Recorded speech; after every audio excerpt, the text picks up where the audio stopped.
Nouvel épisode de La Coupure. Aujourd'hui, je reçois le directeur général d'une super marque Poulet Braisé. C'est gentil. Je reçois Marvin. Salut Marvin. Salut Aurélien. Comment tu vas ? Ça va très bien, merci et toi ? Bah nickel. Écoute, déjà méga content de te recevoir. Merci de m'inviter. Comme je te disais un peu en intro, j'ai encore commandé chez toi hier. Avant qu'on commence de parler un peu de Poulet Braisé, le développement de la marque qui est assez intense ces derniers temps, j'aimerais bien, comme d'habitude, que l'invité se présente. Donc je veux bien que tu nous dises un peu qui t'es. Bon, ça va être court et succinct. Donc, je m'appelle Marvin, j'ai 33 ans, je crois. Je travaille chez Poulet Braisé maintenant depuis 6 ans.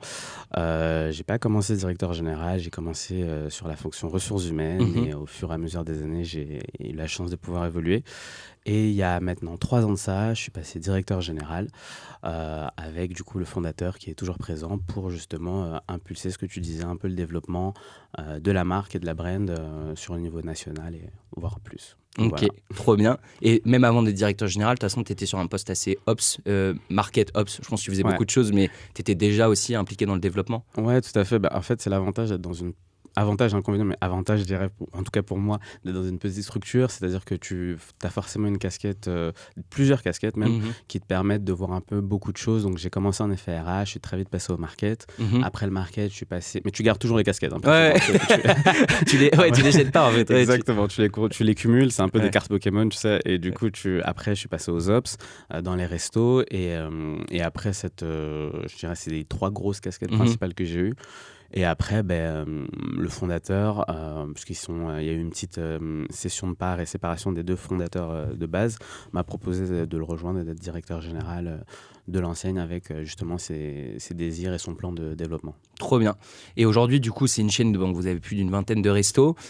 Toi, t'es arrivé avant qu'on rentre, que tu nous expliques vraiment ce que c'est PB, même si je pense qu'il y a beaucoup de gens qui connaissent. Toi, t'es arrivé à quel moment dans la structure du coup ? Moi, je suis arrivé entre le 4e et le 5e restaurant. Ok. Mais pour la petite histoire, je connaissais depuis l'ouverture, depuis le premier restaurant dans le 20e. J'avais, il y a 15 ans de ça, je vous laisse faire le calcul. 18. Ah, c'est ça. Si t'as vraiment 33. Si j'ai vraiment 33. Ça encore, je suis pas sûr. Et je connaissais en tant qu'étudiant. Ok. Et c'est comme ça que j'ai commencé à connaître l'un des autres fondateurs qui était présent. Et j'avais tout de suite accroché avec la marque. Okay. Et je m'étais dit, ouais, c'est un super resto. J'y allais mais vraiment tout le temps. Et ça m'a permis aussi de voir aussi l'évolution qu'ils ont pu avoir, tu sais, jusqu'au 4e resto. Et concours de circonstances ont fait que je quittais mon ancien travail. J'allais ne rien faire. Mais ils m'ont attrapé au vol et je les ai rejoints à ce moment-là. Ok, donc pas forcément en fait prédestiné à la restauration et tout, ça s'est fait un peu naturellement et tout. Pas du tout, vraiment, j'avais pas une appétence pour la restauration. J'ai un parcours scolaire assez basique. Tu vois, je suis allé à la fac de Créteil, ceux qui connaissent. J'ai eu un parcours assez basique, fac de Créteil. Après, je suis allé en école de commerce à l'ESG. Ok. Je suis allé jusqu'au master, j'ai eu un master marketing international. Ok. Et après, t'as vu, je suis retourné en RH parce que j'ai une licence RH. Ok. Et après, voilà, au fur et à mesure, je suis arrivé à la resto, mais c'était pas forcément. Mais avant ça, je travaillais déjà dans des métiers de service. Tu vois, j'ai travaillé dans le retail, RH dans le retail, donc ça a quand même une certaine similitudes, puisque c'est toujours un métier où tu dois servir des gens, donc du coup tu dois quand même faire attention à tes clients, etc. Bien sûr.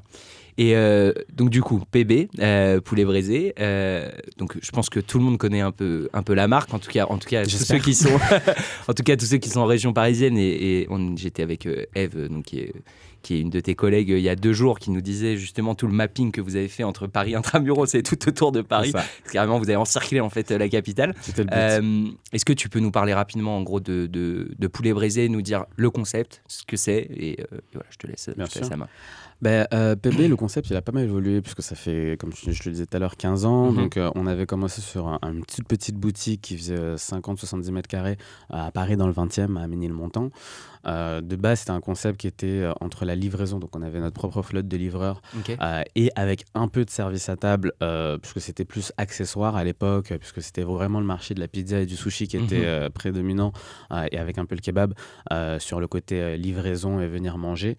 Et l'idée des fondateurs, ça avait été de se dire, est-ce qu'on fait pas un petit resto qui nous ressemble, avec de la place assise, un produit qui change complètement de la pizza et du sushi, donc le poulet, et permettre justement à ce que ce nouveau produit se démocratise et qu'on puisse le livrer partout en étant bon, chaud, et avec un prix accessible. C'est né de là.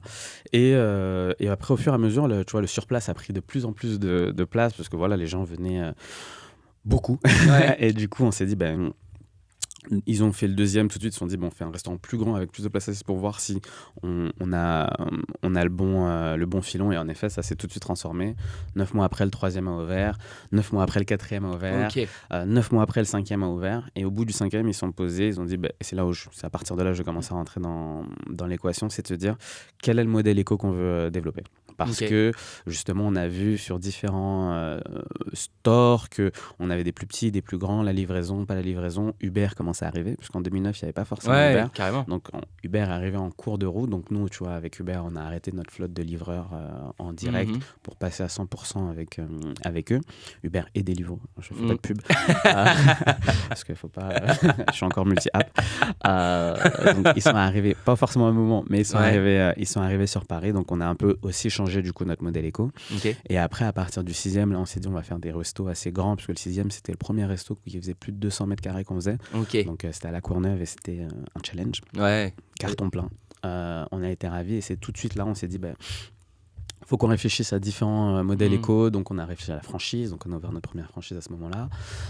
On a aussi réfléchi au national, donc en région. On a ouvert Bordeaux aussi à ce moment-là. Entre-temps, il y a eu Covid qui s'est calé entre tout ça. Donc notre avantage, c'est que tu vois, on a une restauration assez hybride. C'est comme ça que je le définis, parce que tu vois, pour les gens qui nous connaissent sur place, ils savent que c'est de la restauration tradie à table. Donc tu te fais servir tu te fais accueillir par des serveurs qui t'installent, qui te ramènent un menu tu commandes via le serveur et te ramène à manger sur assiette. Mais on a aussi très vite, dès le début, même mis la vente emportée, la livraison en avant. Donc un canal différent pour justement répondre à ce besoin qui grandissait. Et des fois, on le voit, il y a des gens qui nous connaissent qu'à travers la vente emportée et la livraison. Il y en a qui nous connaissent qu'à travers le surplace. Et des fois, c'est deux mondes. Et c'est pour ça que je dis que c'est hybride, parce qu'il faut savoir répondre aux trois canaux de distribution de la même manière et garder un peu ce côté qualitatif qu'on essaie d'avoir, et on progresse, j'espère, tous les jours, pour donner satisfaction aux clients qui commandent sur différents types de canaux. Et après, sur le concept en lui-même, c'est tout autour de la volaille. Donc, restaurant tradit autour de la volaille. On est dans un créneau où il n'y a pas forcément beaucoup de monde, puisque tradit, autour de la volaille, halal, avec des restaurants plus ou moins grands, et comme je te disais, avec ce côté hybride. Donc, et c'est comme ça qu'on a réfléchi au maillage, comme tu disais, de l'Île-de-France, et de se dire, on a encore un peu le seul à faire un peu ce truc un peu hybride, où tu viens avec tes potes, tu viens avec ta famille, tu peux venir aussi avec ton conjoint et tes enfants. Donc, d'avoir un peu tout ce mix-là, emporté en livraison, et d'avoir toujours le même produit. On était un peu solo. Et nous, comme je te disais, vu qu'on fonctionne, d'autres chaînes que j'adore, mais ne fonctionnent pas forcément très bien en livraison, mais fonctionnent très bien sur place. Nous, on a la chance de fonctionner sur les trois canaux. Donc, du coup, c'est là où ça a toujours été le gros challenge pour nous, de garder cette excellence sur tout ça. Mais justement, tu vois, c'est ça que je trouve qui est assez fort dans ce que tu dis, c'est que du coup, il y a une part de risque quand même au départ, en fait, en se disant tous les gens qui viennent sur place et en livraison, etc., tu as quand même des expériences clients qui sont différentes. Justement, vous, en fait, c'est tout de suite un truc que vous êtes dit, on veut quand même développer ces trois canaux en prenant le risque, entre guillemets, de l'image de marque, où on sait que la livraison, des fois, on perd la main, en fait, une fois qu'on donne le sac, on ne sait plus après trop ce qui va se passer, quoi. Donc vous, c'était un parti pris d'entrée de se dire, on va développer les trois canaux. Direct, même je dirais, le parti pris, c'était direct de mettre la livraison en avant en premier. En 2009, c'était la livraison qui était prépondérante sur le modèle éco. Mais après, très vite, comme je dis, avec l'engouement du surplace et les gens qui voulaient justement pouvoir profiter de ça, on a remodifier un peu les cartes. J'étais même pas encore là, donc c'est eux qui ont remodifié un peu le modèle. Et après, très vite, qu'on s'est dit, on peut fonctionner sur les trois canaux avec une stratégie un peu différente, mais on a toujours une stratégie groupe. Allons-y et développons tout ça, et ayons une certaine logique. Donc, tu vois, à travers nos boîtes, à travers nos sacs pour la livraison, d'avoir quelque chose d'assez impactant et que les gens, la première chose qu'ils voient, c'est ton sac, donc qu'il soit assez sympa. Le surplace, pareil, tu vois, ça fait 3 ans qu'on a complètement redesigné nos restos, même le logo, on l'a repris, etc., pour ramener encore une expérience encore un peu plus quali et premium pour nos consommateurs qui viennent sur place et qui viennent découvrir les restos. Et tu vois, on a intégré les bornes, par exemple, de commande il y a peut-être un an et demi de ça dans les restaurants aussi pour justement répondre au canal plutôt de la vente à emporter pour un peu aussi désengorger les personnes et avoir tu vois, plus de tickets moyens. Enfin, on a vraiment essayé de réfléchir à chacun des canaux pour se dire comment on garde un business model économique et surtout viable et rentable tout en plaisant nos clients. Trop bien. Mais du coup, comme tu as 3 modèles de restaurants différents, tu parlais de la franchise aussi. Du coup, tu as en fait, on va dire plutôt 2, on va dire entre les petits restos et les gros. Tu as 2 business models très différents à chaque fois en fait que tu ouvres un resto. Parce que du coup, pour ceux qui ne savent pas, mais je pense que la plupart le savent, mais entre Uber Eats et le surplace, il y a l'histoire des commissions aussi. Donc tu rognes ta marge. Donc c'est-à-dire que ton volume et ton business model, il est aussi différent. Toi, aujourd'hui, quand tu parlais de la franchise, quand vous développez en franchise, vous avez un modèle de resto que vous proposez, c'est-à-dire que le surplace, les grosses enseignes, ou est-ce que vous proposez aussi demain un franchisé, si vous ouvrez un plus petit resto, plus accès livraison, c'est possible aussi? En franchise, en fait, en fonction de la région où tu veux ouvrir, on propose différentes choses. On a, comme tu dis, un peu 3 modèles de resto qui existent. Donc le M, L et XL. Donc M, c'est entre 50 et 100 mètres carrés. L, c'est entre plus de 100 à 150 mètres carrés. À 200 mètres carrés plutôt. Et plus de 200 mètres carrés, c'est les très gros. En région, généralement, on préconise plus les XL parce que justement, on sait que il n'y en aura pas forcément 1 million des poulets brisés en région. On n'a pas la stratégie d'autres enseignes, plus d'ailleurs fast-food, d'avoir vraiment un restaurant. Le plus connu, c'est un truc M en jaune. M en jaune. C'est des burgers. Très fort. Et nous, notre stratégie, c'est pas d'en avoir 1 million des restaurants. C'est de se dire, tu vois, à Paris, en Ile-de-France, on l'a fait, parce que voilà, la densité de population aussi fait qu'on peut se permettre d'avoir 17 restaurants en Ile-de-France. Mais tu vois, dans d'autres grandes villes, tu vois, Bordeaux, Marseille, on se dit, c'est des villes où il peut y avoir 2-3 restaurants, mais max, tu vois. C'est pas forcément un désir d'en avoir beaucoup. Donc, généralement, quand on arrive dans ces villes, on essaie d'avoir des restaurants assez grands pour pouvoir justement répondre sur place, à l'emporter et à la livraison. Tout de suite, d'avoir les 3 modes de consommation. Et après, qu'on maille, là, on pourra réfléchir à des restaurants plus petits qui font que, comme tu disais, emporter, livraison en focus. Mais tu l'as très bien expliqué. Le modèle livraison, c'est un modèle qui est, je pense, aujourd'hui nécessaire quand on est dans la restauration, en tout cas dans le type de restauration qu'on fait. Mais, alors c'est pas que je veux pas le pousser, parce que je m'entends très bien avec Uber et Deliveroo, mais c'est toujours embêtant de donner X pourcentage de marge à une société qui s'occupe de ça. Donc, faut vivre avec, bien sûr, mais il faut aussi essayer de trouver d'autres moyens de faire revenir tes clients. Donc, tu vois, nous, on a lancé une application il n'y a pas très longtemps pour justement répondre aussi à un besoin des clients. C'est-à-dire, tu vois, on est en plein dans une sorte d'inflation en France. Donc, du coup, les gens regardent beaucoup le prix. Donc, et Uber et Deliveroo, malheureusement, ils sont pas connus pour avoir les meilleurs prix parce que c'est normal. Parce que, comme tu l'as dit, la commission et la marge font que forcément, le restaurateur aussi doit peut-être un peu augmenter ses prix sur ces plateformes. Donc, de toujours avoir d'être agile, je pense que c'est ça qui nous permet aujourd'hui de rester à flot et toujours assez attrayant. Carrément. Et d'ailleurs, alors là, il y a plein de trucs que tu as dit. Je reviendrai après du coup sur le développement du réseau. Mais en fait, il y a un truc qui est intéressant, c'est que toi, t'es arrivé en quelle année exactement? Je sais plus. Ça fait 6 ans, mais 6 ans. Ça fait. On est en 2000 combien? On est en 2024. Je sais même plus en quelle année on est. 2024. Non, ça fait 6 ans que je suis là. 6 ans. Ça fait 6 ans. 6-7 ans. Parce que tu vois, entre 2009 et 2024, donc en 15 ans, je pense que, et du coup, tu as dû toi aussi le ressentir, tout le modèle de la restauration, il a quand même vachement évolué. Et tu parlais d'agilité, justement. C'est quoi un peu les conseils que tu donnes là-dessus? Parce que tu vois, je trouve que les meilleurs concepts et entre guillemets, les meilleurs restaurateurs, entre guillemets, c'est ceux qui sont tout le temps en adaptation, justement, avec tout ce qui se passe, tu vois. J'ai pas vraiment de conseil parce que j'ai pas la science infuse, sinon j'en aurais peut-être plus de restos et on se développe encore plus fort et encore plus d'argent. Non, mais je dirais, c'est vrai que l'agilité pour moi c'est le maître mot, c'est de se dire qu'il faut toujours être sur ses gardes et ne pas se dire j'ai justement la recette magique, parce que ça peut changer. Tu vois, on l'a vu pendant Covid, beaucoup de restaurants qui mettaient à fond sur place, qui négligeaient un peu la vente emportée, la livraison, c'est un métier qu'ils ont dû apprendre et des fois tu l'apprends avec difficulté et du coup il y en a beaucoup qui n'ont pas réussi à transformer l'essai. Nous, on avait de la chance, c'était déjà quelque chose qu'on connaissait déjà, donc on n'a pas trop eu besoin de changer. Tu vois, on avait déjà des boîtes logotées, on avait déjà toute notre carte en fait qui existait en emporté, en livraison, donc on n'a pas dû recréer la chose. Vous étiez prêts, quoi. On était prêts, tu vois, donc c'était une période assez difficile, comme pour tout le monde, je pense, mais businessment parlant, pour nous, ça n'a pas été une période catastrophique. Comme d'autres restaurants ou d'autres enseignes qui ont dû sûr, fermer des restaurants, etc. Nous, on a eu la chance de pouvoir continuer à se développer, même pendant cette période Covid. Vous avez ouvert pendant cette période-là? Ouais, on a fermé, pour la petite histoire, notre président avait annoncé, je crois que c'était un samedi ou un vendredi soir, que tous les restaurants devaient fermer le lendemain, qu'à 23h tout le monde fermait, donc réunion de crise. Ouais. Le WhatsApp. Et ouais, c'était le WhatsApp, une très bonne soirée ce jour-là. Ouais, c'était un vendredi ou un samedi soir, et à 20h, il nous annonce ça, qu'à 23h tout le monde ferme, et basta, et on ne sait pas quand, à quelle sauce on va se faire manger. On a fermé une journée, parce qu'il fallait quand même qu'on se remette d'écart, donc je crois qu'on a fermé le dimanche, et dès le lundi, donc, quand ils avaient commencé à annoncer de ce qu'on avait le droit de faire, donc livraison, etc. Il n'y avait pas encore la vente emportée, je crois, parce qu'on n'avait pas encore le droit de sortir. Oui, je crois. Oui. Et, sauf pour courir. Oui, plein de marathoniens à ce moment-là, c'est vrai. Grande nation du sport.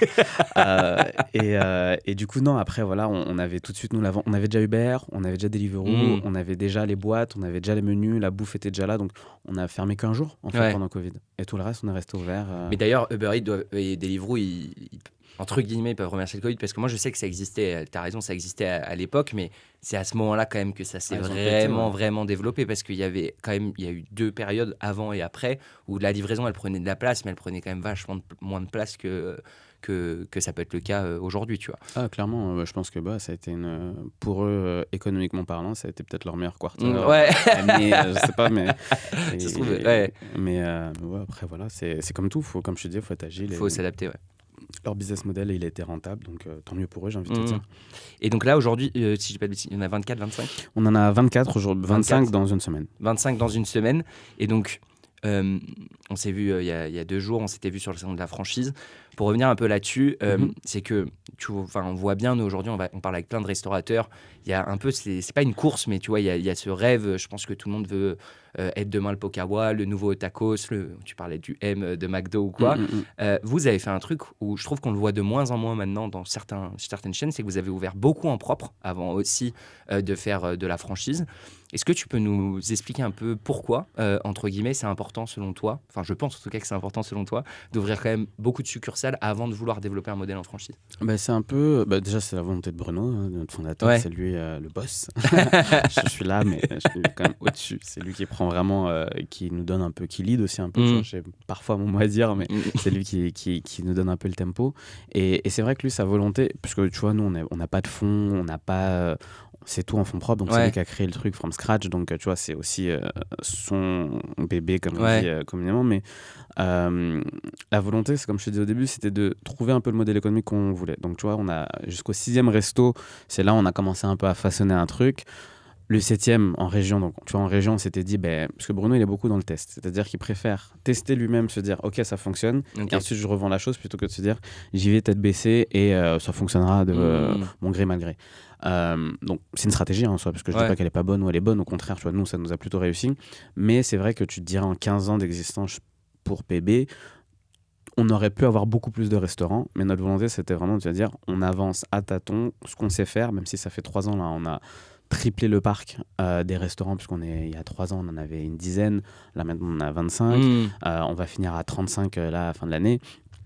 Donc du coup, tu vois, sa volonté, ça a toujours été, on fait, on crée, on teste nous-mêmes et ensuite on rebalance en franchise pour voir comment, et surtout d'avoir un modèle fiable pour nos franchisés, parce qu'au final une franchise c'est un mariage pendant X années, chez nous c'est 7 ans avec une personne, et c'est toujours, alors comme tout, quand ça va bien c'est génial, les gens sont ravis, on se fait des gros câlins, mais quand ça va pas bien, faut essayer de comprendre pourquoi ça va pas bien, et pouvoir répondre aux franchisés de la meilleure manière. Aujourd'hui, tu vois, on a de la chance, ça se passe plutôt bien avec tous nos franchisés, ils sont globalement assez contents de l'enseigne et de la marque, et parce que justement tous les petits soucis qu'ils peuvent avoir lors du lancement de leur restaurant ou dans la gestion au quotidien, c'est des choses qu'on a déjà vécues nous à l'intérieur de nos restaurants. Donc on sait comment parfois leur répondre en leur disant, tu vois, nous aussi c'est passé comme ça, nous aussi, donc fais peut-être comme ça. Et tu vois, avec les 15 ans aussi d'expérience nous ont servi, puisqu'on en a vu beaucoup des choses. Tu vois, on a parlé de Covid, puisque c'est un des plus grands événements majeurs qui s'est passé récemment, mais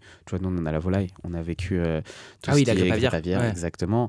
On a vécu plein de choses. Les gilets jaunes, enfin tu vois, on a... bien sûr. Là, l'inflation maintenant, comme tu disais. L'inflation, la concu aussi, tu vois. C'est aussi... et des fois, c'est même plutôt porteur d'avoir de la concu, parce que ça te permet de ne pas être solo et de toujours rester sur tes gardes, d'avoir de la concurrence, je manque à les scènes. Et voilà, et comme tu l'as dit, toutes ces autres enseignes aussi, on les regarde de loin, la restauration est un petit monde, donc on se connaît tous un peu aussi. Et tu vois, des mecs comme les gars de Tacos qui sont brillants nous donnent beaucoup d'insight aussi de comment eux sont développés, parce qu'eux sont développés extrêmement vite.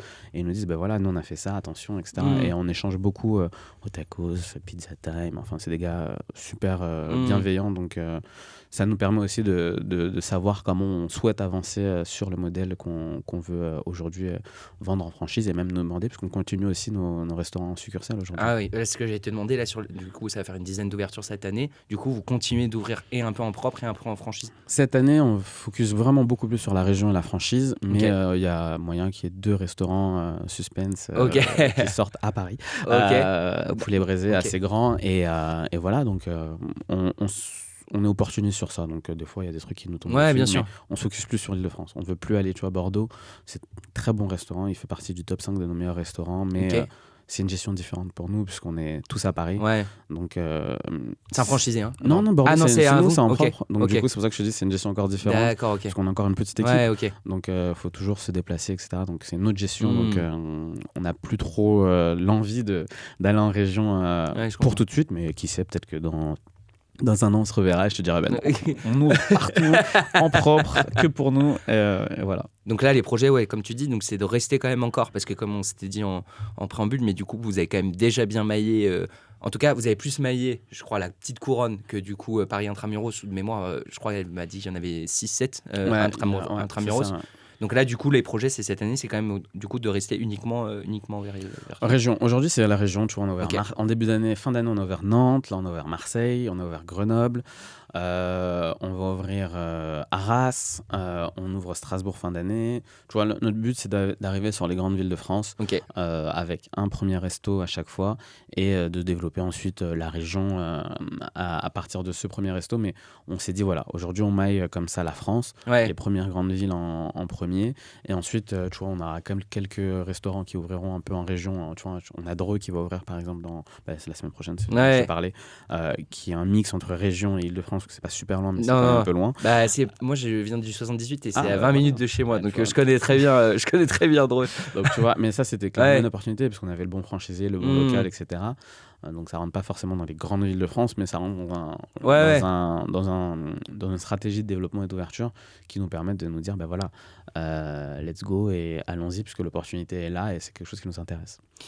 Et donc on parle souvent, tu vois, là on parle du développement, on sait que vous faites, on reviendra sur les produits aussi, mais il y a un truc qui est fort aussi, qui est méga important, j'en parlais hier, j'étais avec Choukran et il appuie aussi là-dessus assez fort.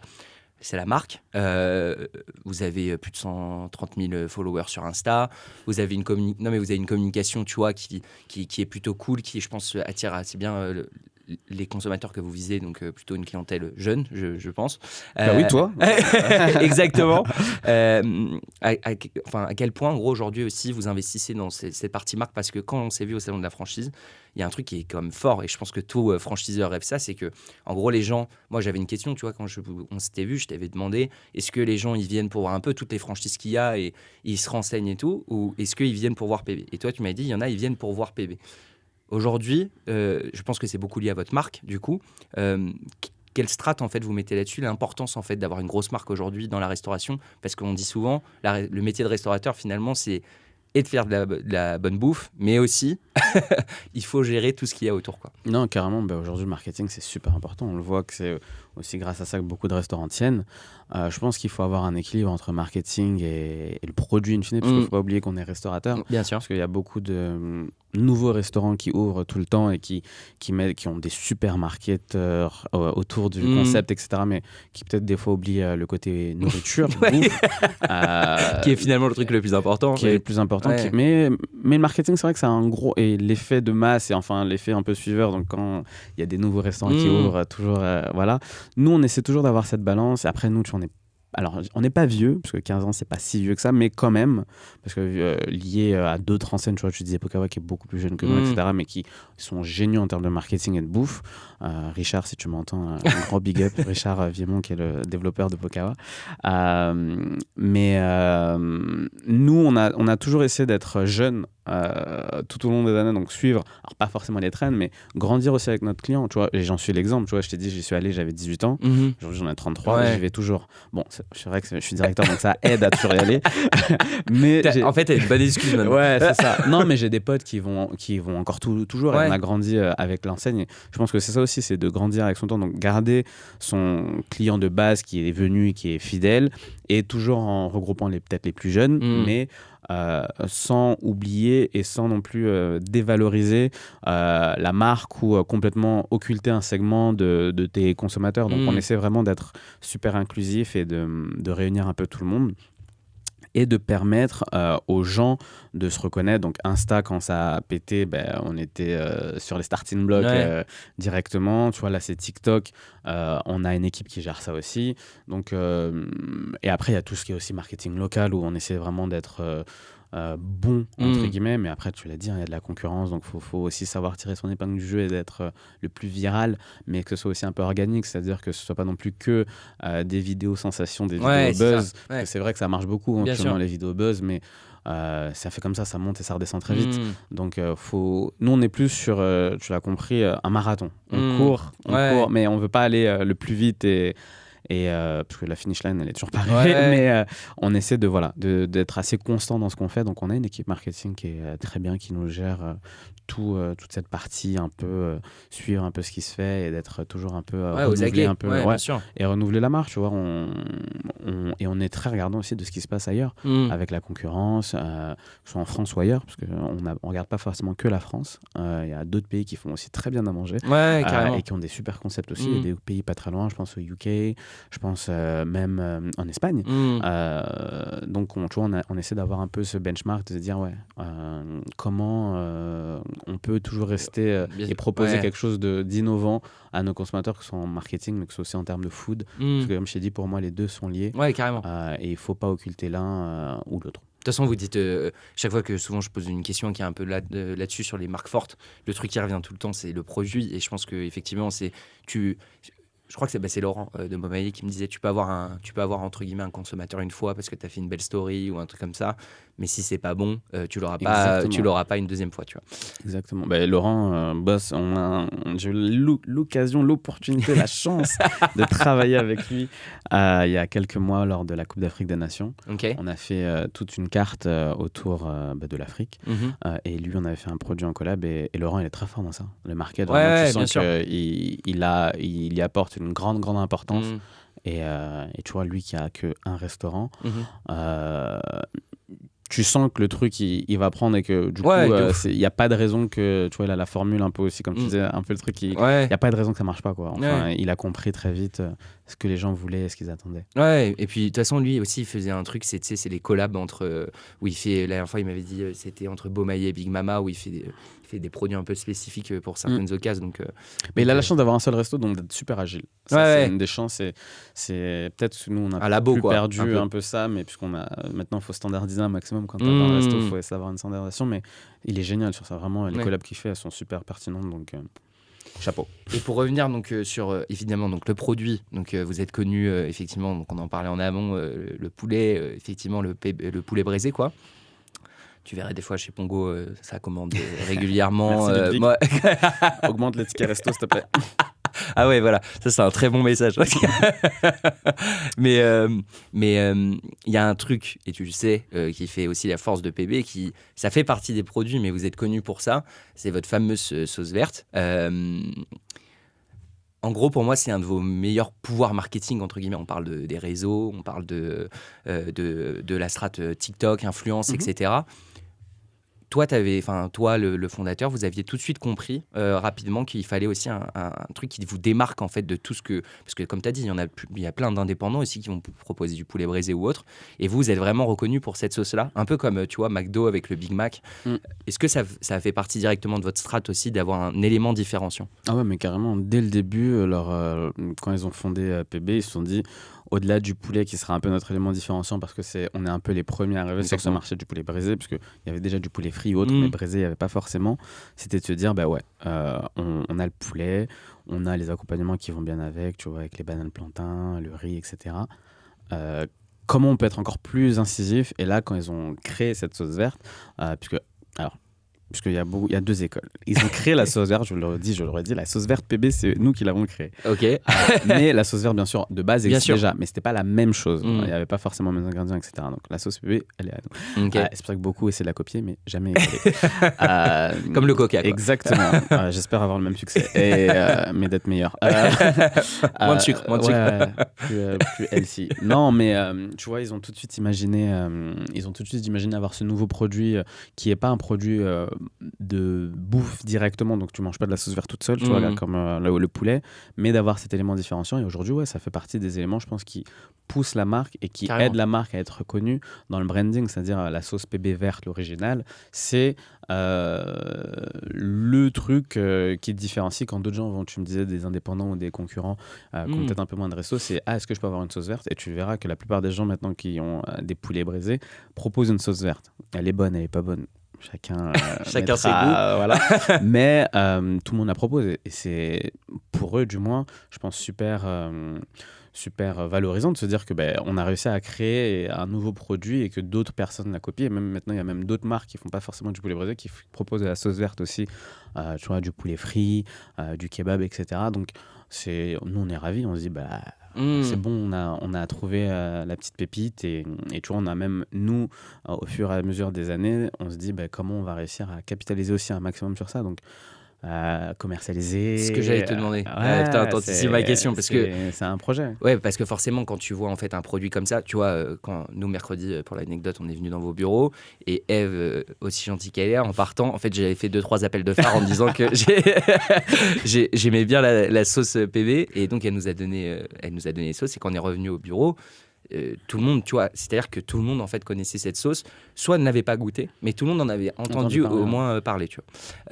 Donc il y a eu beaucoup de joie à l'intérieur du bureau, mais forcément quand tu as un produit comme ça aussi, déjà vous le commercialisez un peu sur Uber Eats. Dans nos restos sur Uber Eats, bien sûr. Ouais. Donc du coup tu peux l'acheter déjà à côté pour que tu sois dans le frigo des gens, donc ça c'est plutôt malin. Mais du coup est-ce qu'il y a une volonté aussi peut-être d'aller vers la GMS ou autre et de commercialiser la sauce? Sans dévoiler trop de secrets, bien sûr, c'est une volonté, mais comme je te disais tout à l'heure, on va toujours à tâtons. C'est-à-dire qu'on ne veut pas faire un truc pour mal le faire, on fait un truc, on veut bien le faire. Donc si on va en GMS, on veut avoir quelque chose de bien réfléchi, une stratégie bien définie, impactante pour que justement ce soit bon et bien fait, puisque on parle d'autres volumes, on parle d'autres business, parce que nous on est restaurateurs de base, donc rentrer dans le GMS c'est un autre métier, même si on a une acheteuse en interne, etc., mais c'est quand même encore autre chose, donc on veut bien le faire, mais que ce soit la sauce verte ou les déclinaisons, puisqu'on a des déclinaisons aussi de sauce,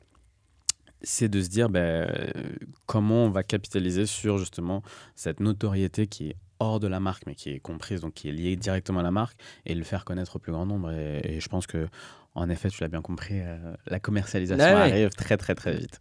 Mais je me doute, mais en fait, pour moi, encore une fois, ça fait partie en fait c'est le prolongement en gros du produit que vous avez actuellement, quoi. Je te dis, les gens ils commandent pour votre poulet, mais aussi parce qu'on sait qu'il y a cette sauce verte. Encore une fois, hier, ma copine à côté, elle m'a dit t'en mets 4 et les 4 petits pots là de sauce en plus, parce qu'il y en a jamais assez. Pour revenir un peu sur le développement, tu sais, on est écouté par beaucoup de restaurateurs, donc ça c'est cool. Depuis que j'ai lancé le podcast, je suis assez contente de ça. Et tu es un peu le premier là qu'on reçoit où vous avez déjà 25 restos, vous en avez ouvert 17 en succursale, si je ne dis pas de bêtises. Est-ce que tu peux nous donner un peu, pour toi, tu sais, quand tu te développes comme ça, un peu les conseils et les erreurs que toi, vous avez pu commettre chez PB et sur lesquelles il faut faire attention, parce que même si vous y allez à tâtons, comme tu as dit, j'imagine qu'il y a quand même des apprentissages que tu as eu depuis ces nombreuses années. Clairement, mais comme je te dis, ça change tout le temps. Non, le plus important, tu vois, surtout sur nous, notre modèle de développement qui est actuellement la franchise, c'est le profil qu'on sélectionne.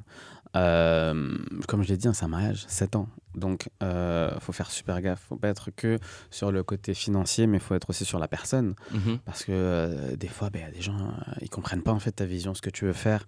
Ils veulent changer ta marque ou tu vois, et ils peuvent même pas la détruire, mais ils porter énormément préjudice s'ils ne respectent pas un peu ce que tu as mis en place toi depuis ces 15 dernières années, parce qu'ils décident d'en faire qu'à leur tête. Donc, je dirais le plus important, c'est la sélection du candidat en franchise. Pour nous, elle est primordiale. Tu vois, c'est si la personne ne comprend pas la vision qu'on peut essayer d'amener ou les différentes étapes, tu vois, comme je t'ai dit, on a court, moyen, long terme, des stratégies de développement, d'implantation, tu vois. Je parlais de la sauce verte, du côté peut-être un peu plus épicerie de PB avec d'autres éléments aussi qui sont forts de la marque.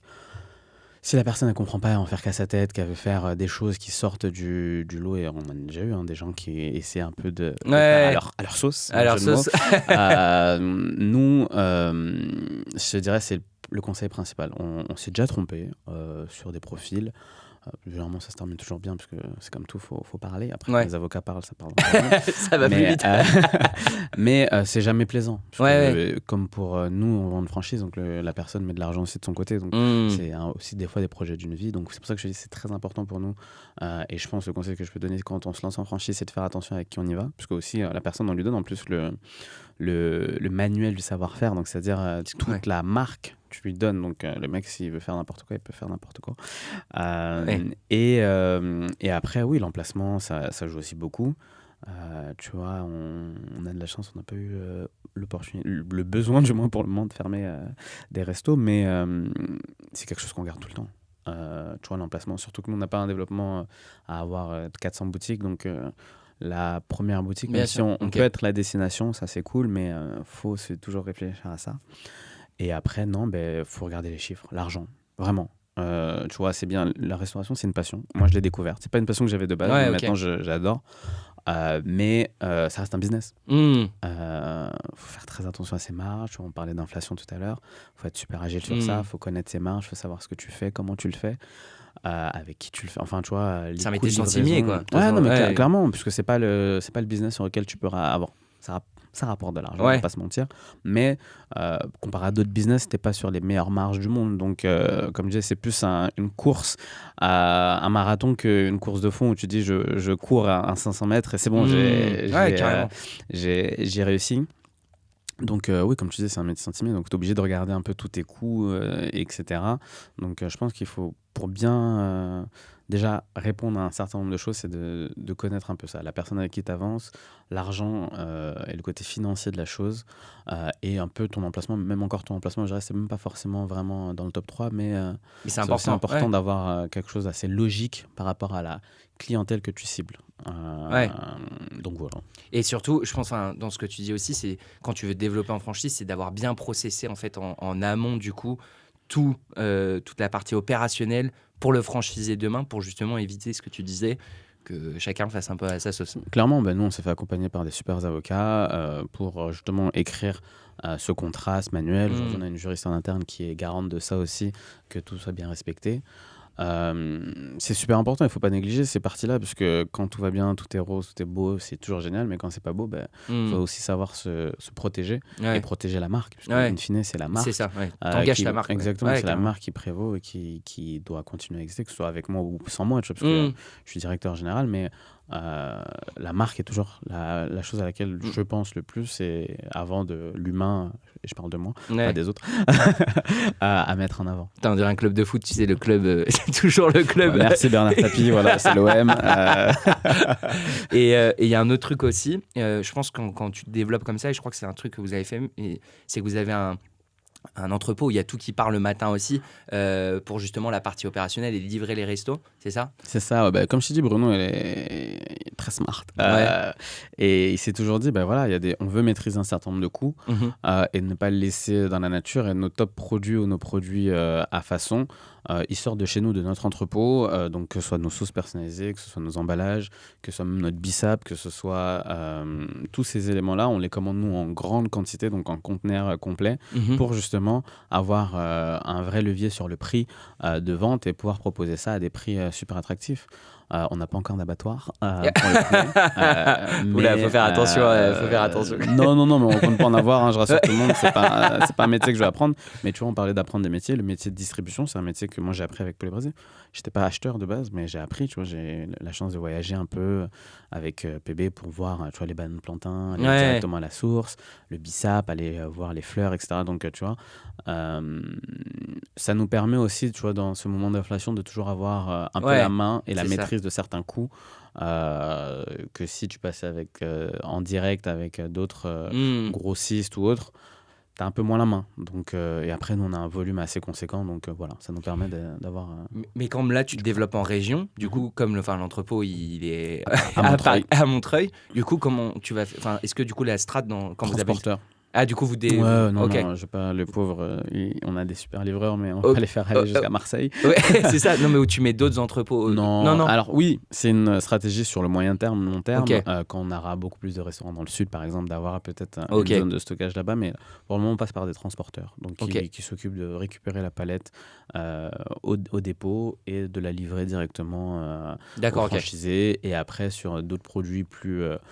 classique, on travaille, il n'y a pas de secret, on travaille avec Métro, l'avantage, c'est qu'ils ont des halles partout, donc du coup, dans toute la France. Donc, peu importe où on ouvre un Poulet Braisé, il y a forcément un métro qui est pas loin. Et après, nous, on négocie les prix pour pas avoir les prix grand public de la halle, mais des prix personnalisés sur les produits qu'on prend le plus souvent chez eux. Donc, ça va de la boisson jusqu'à la crème liquide. Donc, voilà. Ok. Et alors là, je reviens un peu en arrière sur un autre sujet, parce que tu as souvent dit, du coup, nous, on a un truc qu'on veut tester. Il y a eu un moment, alors je sais pas trop ce qui est devenu cette marque, il y a eu Little PB. PB Originals. PB Originals, c'est ça. Ouais. Ça a été une marque qu'on a lancée il y a 1 an et demi, qui existe toujours, mais que sur Uber et Deliveroo, parce qu'en fait, on s'est décidé à la laisser que en dark. Parce qu'en fait, on avait testé un premier point de vente. C'était un nouveau métier pour nous, parce que là, on était vraiment allé dans le fast-food, avec un service fast-food, bucket, etc., sans que de l'emballage jetable, etc. Bon, Egaline 2 est arrivé, donc du coup on s'est dit, ah merde, du coup l'emballage jetable, c'est plus trop possible dans quelques années. Non, on a très vite, et c'est ce que je parlais d'agilité, si on s'est dit, tu vois, les stores sont géniaux, enfin les emplacements, ils peuvent très bien fonctionner en Poulet Braisé, donc on les a rechangés en PB, et on a gardé PB Original en marque, mais plus virtuelle. Et donc ça, on a dealé avec Uber et Deliveroo pour se dire, on laisse cette marque vivre à travers... X restaurants, là je crois qu'aujourd'hui c'est sur 3 restos, et là cette année on a un redéploiement justement sur 8 autres restos pour justement se dire cette marque elle vivra que en digital, en dark comme on dit, mais pas comme les dark qui ont pu exister pendant justement Covid, etc. Dans les restos. C'est déjà exactement, c'est implanté dans nos restos, et on propose des produits différenciants avec un packaging différent, une marque différente, mais c'est ça. Toujours porté par le groupe, puisqu'il y a aussi ça, c'est qu'il y a 3 ans on est devenu un groupe. Avant c'était PB Poulet Braisé qui portait tout, maintenant c'est le PB Group qui porte PB Poulet Braisé, PB Original, et d'autres marques qui vont arriver très prochainement. Ok. Non, mais c'était ça ma question, parce que je savais pas du coup c'était quoi un peu la strat là-dessus. Je savais pas si ça avait fonctionné. Clairement, on a changé de strat. En vrai, le surplace, comme tout, quand tu lances au début, ça cartonne. Après, quand tu commences à regarder, je te dis, nous, j'essaie d'être bon en chiffres, en calcul. Et je me dis, ça a bien fonctionné, mais ça fonctionne pas aussi fort qu'un PB. C'est cool de lancer une nouvelle marque, etc. Donc je te dirais c'est un semi-échec dans le sens où j'aurais aimé que le restaurant reste ouvert et reste brandé PB Original, mais on a été assez agile pour se dire la marque on a fait vivre que en dark, et ça nous génère quand même pas mal d'argent. On donne une partie à Uber et Deliveroo. Mais derrière, en remettant un PB en front, ça nous génère encore plus de revenus, et in fine c'est ce qui compte pour le groupe, pas que pour parce que tu vois, sur ça j'ai pas trop d'ego, tu vois, genre ça marche pas, on change vite et on rebondit, parce que tu vois, j'aurais pu être buté, t'inquiète, on attend 5 ans, mais après 5 ans j'ai les yeux pour pleurer. Donc non, j'ai dit allez, on met en dark, et un peu comme Napoli Gang, ils ont fait avec on est plusieurs à avoir fait un peu l'exercice, tu vois. Donc je pense que, et ça nous a beaucoup appris, tu vois, donc même sur le positionnement qu'on voulait avoir, comment les gens percevaient aussi la marque. Ce que j'allais te demander, c'est ils font le lien du coup, les gens, entre poulet braisé et PB original. Ouais, bah justement, à un moment, les gens pensaient qu'on avait changé les poulets braisés par des PB D'accord, originales. ok. Donc, du coup, c'est pour ça que je t'ai dit, même nous, dans la Strat Market, on s'était un peu foiré. Donc, du coup, on a très vite redressé la barre parce qu'on disait non, on reste toujours un restaurant tradi. Original, c'est vraiment pour dire que C'est que de la c'est que livraison. du fast-food, de la Ouais. livraison, etc., mais pas de la cuisine tradi. On est allé sur un créneau qu'on connaissait pas et du coup, c'est génial parce que ça nous a appris d'autres méthodes de cuisson, etc. Mais on s'est dit, ben non, on va le garder que en dark, cette marque, et on va la développer en temps 2, puisqu'on faisait pas mal de choses. Comme je t'ai dit, en 3 ans, on a quand même fait pas mal de choses. On a recruté beaucoup de monde. Tu parlais de F tout à l'heure. Tout un socle au bureau, parce qu'avant, on était seuls. Tu vois, on était 4. De 4, on est passé à une quinzaine de personnes. Donc, il faut aussi, tu vois, se développer de ce côté-là Ouais, aussi, bien parce sûr. qu'on n'arrive pas tout seul. Enfin, moi, j'aurais jamais arrivé à ouvrir 25 restos si j'étais tout seul. Ok. Et sur PB original, du coup, tu parlais de la carte ou quoi. Du coup, tu as une carte un peu différente. C'est une carte complètement différente. Ok. Tu vois, on est tourné autour du bucket. Ok. Bucket de poulet, mais pas comme nos amis KFC ou Popeyes. C'est plus du bucket de poulet braisé avec des wings de braisé aussi, mais avec des accompagnements, tu vois, des frites qu'on n'a pas forcément en restaurant, nous, chez Poulet Braisé, mais qu'on propose là-bas. On garde quelques facteurs clés de PB comme la sauce verte, qui est toujours disponible chez Original aussi. Mais ce qui est trop bien, parce que du coup, ça fait le lien entre les deux marques. C'est ça. Okay. Et ça nous permet de nous voir aussi comment ça peut vivre dans une autre marque. Donc, s'il y a d'autres marques qui veulent de la sauce verte, qui m'appellent. Comme ça, arrêtez de la faire parce qu'elle n'est pas bonne. Et voilà. Et après, comme je t'ai dit, on a appris pas mal avec ce lancement de cette marque. Ouais, ok. Et du coup, sur cette marque-là, PB Original, il n'y a pas une volonté, même quand les gens viennent sur place dans les poulets braisés, du coup, vous voulez pas la proposer du tout, même à emporter ou quoi? Je pense que ça a été une stratégie, c'est une réflexion. Okay. Après, tu vois, il faut avoir les outils, les bons outils aussi pour faire comprendre. Parce que si tu arrives sur une borne, tu as 2 marques. Faut savoir un peu ce que tu fais. On n'est pas encore un food court ou autre. Mais c'était en réflexion à un moment, ça aussi, de se dire est-ce qu'on le propose aussi en emporter et en fait, on s'est dit c'est trop compliqué, les gens ils risquent de se perdre.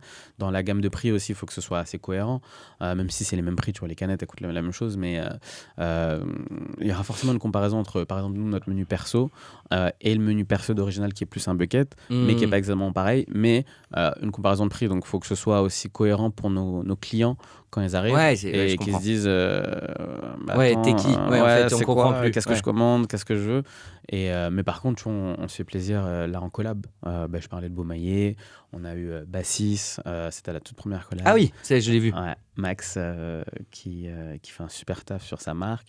Beaumaillé, là on en a d'autres qui arrivent, donc on se dit c'est cool aussi de bosser avec d'autres marques, justement de voir aussi et de créer un peu ce renouveau sans avoir besoin aussi de créer à proprement parler une marque. On peut très bien tu fais du co-marketing, exactement. Non, mais en plus on prend des marques qui pas émergentes, puisque Beaumaillé, Bassis, ils sont très bien, ils sont même très connus, mais qui sont peut-être un peu plus petites en termes de points de vente, pour justement aussi nous garder cette agilité, se dire putain, on va lancer un burger, un wrap dans 25 restos, comment on rend le process le plus simple et on le standardise un maximum. Ouais, c'est ça, j'avais vu en livraison, vous aviez fait un wrap avec Bassis, du coup, ok, ça y est, je vois. Ouais, c'était un wrap, le poulet braisé, et Bassis il mettait sa viande, et non, c'était un carton. Vraiment, toutes nos collabs qu'on a eu, je touche du bois. C'est toujours bien passé, donc c'est toujours cohérent. Et pardon. Sur PB Original aussi, ce qui est trop bien, c'est que pour attirer des franchisés, j'imagine que c'est un argument assez fort parce que tu peux leur dire, du coup, tu vas avoir une double marque entre. C'est ça. Et sur place, tu vas faire poulet braisé. Je vais t'embaucher, Ludwig. Non, mais j'imagine, en gros, tu vois, je me dis, toi, en tant que franchiseur, comme on l'a dit, en fait, il y a de plus en plus de franchiseurs, de marques qui veulent franchiser. Donc, même au sein même des franchiseurs, je pense qu'il y a de la concu. Du coup, quand tu arrives et que tu dis, en plus de ça, dans ta cuisine, tu vas avoir une marque virtuelle qui va faire du revenu complémentaire. J'imagine que vous, c'est ça que vous voulez développer pour attirer un max de franchisés. Tu as tout à fait compris. Alors, on ne propose pas encore en franchise parce que, comme je t'ai dit, on teste. On teste, ouais. On s'est laissé une année pour vraiment se dire comment ça prenait. Comme je t'ai dit, si on le développe dans 8 autres boutiques, je pense que ça veut dire que ça a pris. Et donc, du coup, on se dit, ça peut être clairement un élément supplémentaire pour les restaurants. En plus, comme je t'ai dit, on ouvre des grands restaurants. Donc, c'est des restaurants sur qui la cuisine, elle peut encaisser, c'est-à-dire une marque, 1, voire 2, voire 3 marques, parce on est toujours dans le développement d'autres marques aussi, Ok. que ce soit en dark ou en point de vente physique. Ok. Donc l'année prochaine, tu vois, on a une autre marque qui va sortir qui n'a rien à voir avec le poulet. Ok. On fait des trucs. On bosse un peu. On bosse. On teste. Vous allez tester. C'est ça, on va tester. Ouais, tu Mais vois, toujours la sauce verte. Toujours la sauce. Ouais, alors, dans celle-là, il n'y aura pas forcément la sauce verte, mais on va créer notre sauce. Mais non, mais c'est le but. Et tu vois, c'est d'être, comme tu l'as dit, de proposer aux franchisés quelque chose d'assez bien fait. Et on n'a pas inventé la recette, hein. On n'a pas inventé l'eau chaude. Tu vois, il y a d'autres franchiseurs qui le faisaient aussi avant, alors un peu différemment, mais tu vois, je pense à Bertrand qui proposait, quand tu as un point de vente dans une zone, d'avoir tout de suite ces autres marques en même temps. Comme ça, tu es sûr que tu es le seul à proposer. Enfin, tu vois, c'est un peu dans le on mange tous finalement. C'est exactement. C'est un peu la strate qu'on a voulu mettre en place, mais un peu différenciante. Mais voilà, ça a toujours été. Et c'est comme tu dis, on reprend toujours aussi des retours d'expérience d'autres anciennes pour se dire est-ce que ça peut potentiellement fonctionner.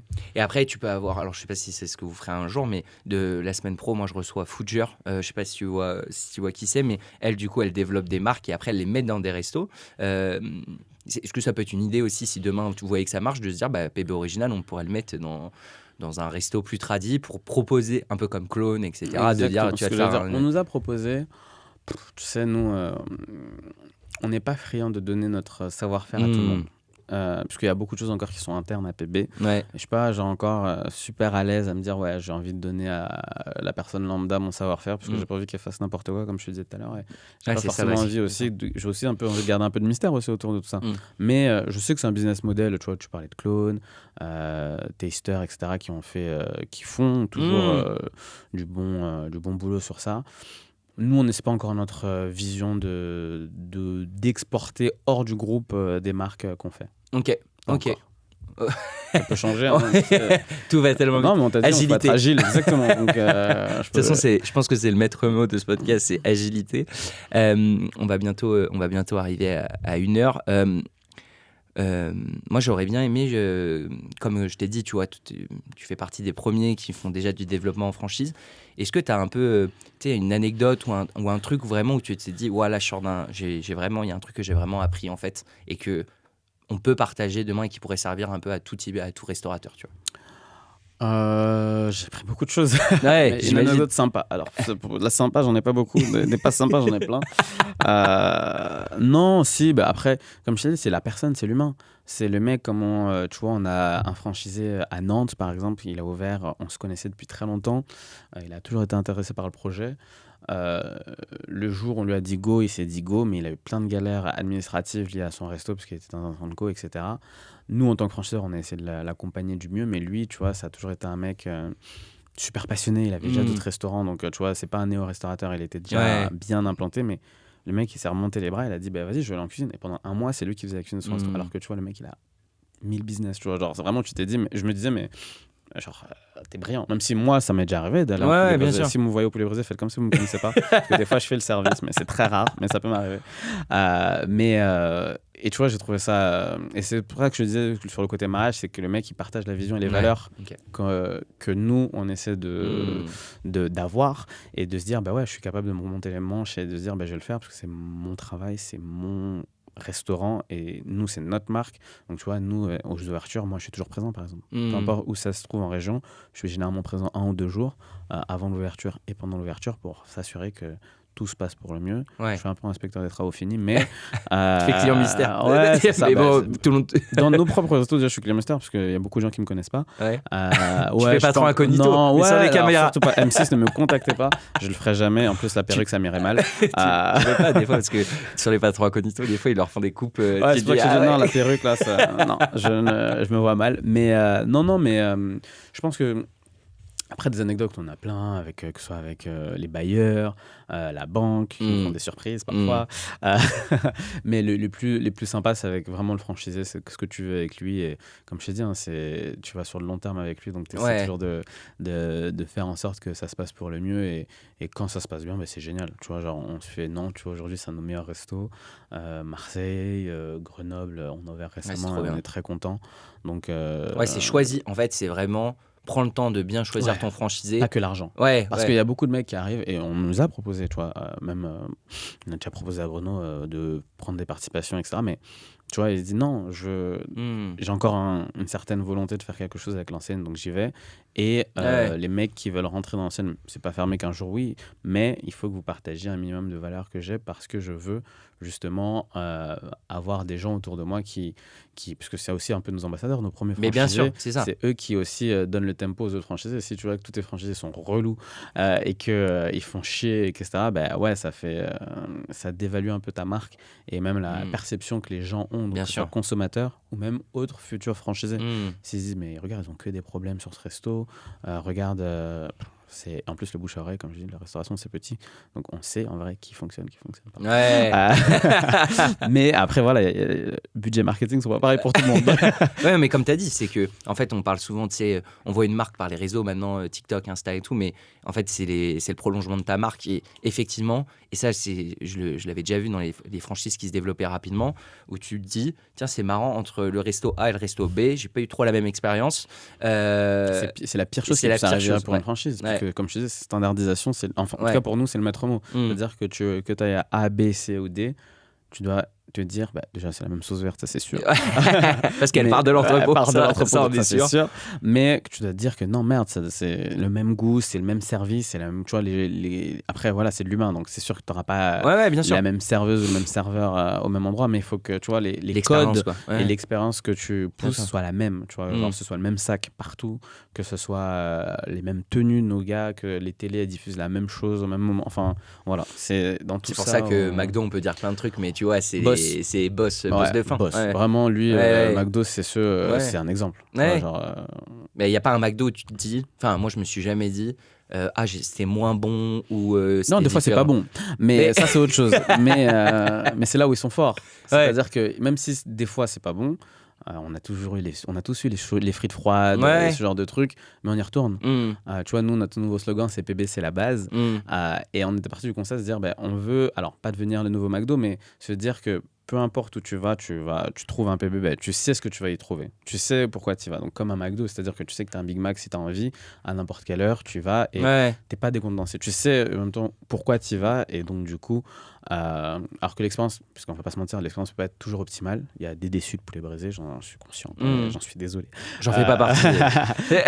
mais demain, tu vois, c'est de dire à ces gens, revenez, parce que peut-être que c'est mal passé une fois, mais que voilà, on veut pousser la chose. Mais un des mecs qui faisait très bien ça, c'est McDo. C'est que tu peux être déçu 20 fois, mais tu te souviendras toujours la fois où tu étais au max. Généralement, tu es un peu alcoolisé. Mais c'est ça, il y a un peu... Non, mais on en parlait une fois, c'est que là où ils sont forts, il y a aussi un truc de Madeleine de Proust avec eux, où en gros, ils ont tu sais, à l'époque, ils avaient fait un truc trop fort avec les goûters d'anniversaire et tout, et donc ça te ramène toujours en fait à quelque chose. Toi ouais. T'es pas si jeune, alors J'ai 6 ans d'écart avec toi et les gens, ils feront le calcul. Non, mais en tout cas, trop bien. Déjà, avant qu'on finisse, merci beaucoup d'être venu. Souvent, c'est la question un peu de la fin, c'est qu'est-ce qu'on peut te souhaiter et à toi et à PB au global pour 2024 ? À moi, rien. Que je sois toujours en vie. J'ai envie de dire le truc principal. Que je fasse les 34. Que je fasse les 34 et que j'espère voir les 35. Non, mais à moi, je te dirais de toujours avoir la passion pour la restauration que j'ai appris à connaître avec PB et toujours de kiffer mon travail. Je pense que c'est le maître mot, mais avec les équipes que j'ai, je me fais pas de soucis. Et pour PB, c'est de continuer le développement et de faire les bons choix et de garder ce côté... le maître mot que j'aurais dit 1000 fois, agilité, et de permettre et ne pas se perdre dans... Parce que tu sais, quand tu arrives dans d'autres sphères, parce que tu vois, j'ai vu la différence, qu'on avait 4 restos, 10 restos, 15 restos, 20 restos, 25 restos. Tu montes un peu toujours de strat, mais on essaye de rester toujours terre à terre et de ne pas s'envoler trop vite. Parce que tu vois, un groupe qui à l'époque fait 7 millions, maintenant il en fait 35, tu vois, c'est plus la même catégorie, c'est plus les mêmes enjeux, c'est quand même... faut rester focus. Donc, rester focus, agile et toujours aussi bon et d'avoir la meilleure sauce et le meilleur poulet possible et imaginable. Bon, sur la sauce, en tout cas, sur tout ce que tu as dit, je m'inquiète pas. La sauce, encore moins. Moi, je rajouterai un dernier point. C'est, tu l'as dit à un moment, vous avez sorti votre application. Donc, si tous les gens qui nous écoutent, je vous invite à la télécharger pour que vous puissiez aller commander et que PB soit... Code promo à la fin du podcast. Code promo à la fin du podcast. Et que PB soit dans votre téléphone, du coup. Non, mais en tout cas, merci beaucoup d'être passé. Encore une fois, tu étais un des premiers... j'ai d'autres marques là, qui vont arriver où ils sont déjà aussi un peu comme toi sur des niveaux entre 15 et 30 établissements. Et je trouve que ça apporte un autre regard aussi au podcast parce que tu es déjà dans la phase d'après et même toi tu vas du coup vers 35-40 donc comme tu as dit encore une autre phase je pense donc voilà merci beaucoup. Je t'en prie, merci je sais que tu es très occupé donc toujours pour Pongo, toujours dispo. Ludwig, je te kiffe, tu le sais. On faisait nos rendez-vous commerciaux ensemble à l'époque. Enfin, j'étais pas encore directeur général, lui il était, mais il n'avait pas encore toute cette équipe qu'il a aujourd'hui autour de lui, donc je ne peux être que admiratif de ce que vous faites et où vous êtes aujourd'hui, parce que vraiment, l'appli, elle a pété. Ouais, non, bah, franchement, je pense que ça lui fera plaisir en tout cas. Et encore une fois, voilà, merci d'être venu et bonne continuation. On va suivre de près toute la croissance de PB et commander la sauce verte parce que c'est vraiment la meilleure sauce. Go. Merci beaucoup, Merci à plus, à toi, salut, à ciao. toutes.